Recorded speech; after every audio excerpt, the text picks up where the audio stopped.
सोचिए, अगर आप रात के अंधेरे में किसी सुनसान गांव से गुजर रहे हैं और अचानक आपको किसी के चीखने की आवाज़ सुनाई दे, एक ऐसी आवाज़ जो आपकी रूह तक को कंपा दे। क्या आप रुकेंगे या फिर उस रास्ते से भाग खड़े होंगे? लेकिन कुछ आवाज़ें ऐसी होती हैं जिन्हें नज़रअंदाज करना नामुमकिन होता है।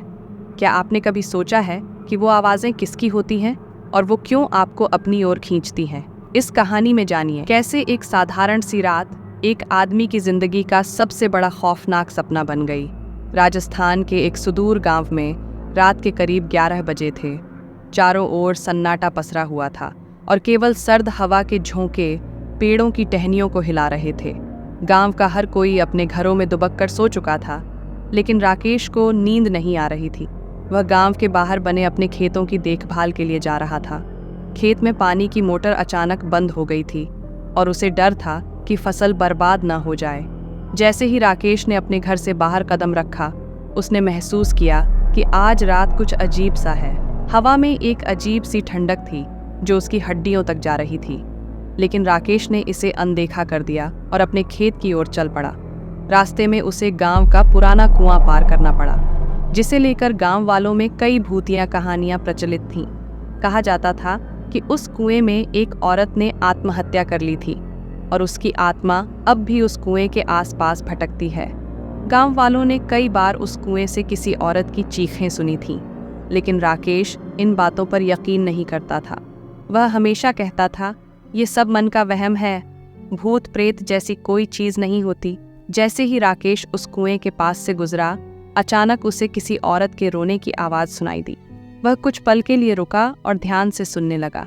आवाज बहुत ही दर्द भरी थी, जैसे कोई मदद की गुहार लगा रहा हो। राकेश ने सोचा कि शायद कोई सच में मुसीबत में है, इसलिए उसने टॉर्च निकालकर कुएं की ओर रोशनी डाली, लेकिन उसे कुछ दिखाई नहीं दिया। राकेश आगे बढ़ने ही वाला था कि फिर से उसे वही आवाज सुनाई दी, लेकिन इस बार आवाज उसके कानों के बेहद पास थी, जैसे कोई उसके पीछे खड़ा हो और फुसफुसा रहा हो। उसने तुरंत पलट कर देखा, लेकिन वहां कोई नहीं था।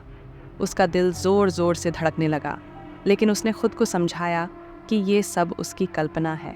वह आगे बढ़ने ही वाला था कि अचानक किसी ने उसके कंधे पर हल्का सा हाथ रखा। राकेश का दिल दहल गया। उसने झटके से पीछे मुड़कर देखा, पर वहां कोई नहीं था।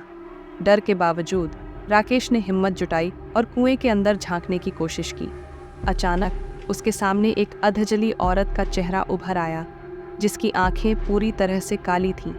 वह औरत राकेश की ओर देखकर भयानक आवाज में चीखने लगी, मुझे बचाओ, मुझे इस दर्द से मुक्ति दिलाओ। राकेश की टॉर्च नीचे गिर गई और वह कांपते हुए पीछे हट गया। उसकी टांगें जैसे काम करना बंद कर चुकी थीं। तभी वह औरत कुएं से बाहर निकलकर राकेश की ओर बढ़ने लगी। अगर आपको हमारी यह कहानी पसंद आई हो और आप ऐसी ही खौफनाक कहानियां सुनना चाहते हैं, तो चैनल को सब्सक्राइब करें और वीडियो को लाइक करें। क्या आप ऐसी किसी घटना पर यकीन करते हैं? नीचे कमेंट करके ज़रूर बताएं। अगली बार हम एक और डरावनी कहानी के साथ हाजिर होंगे।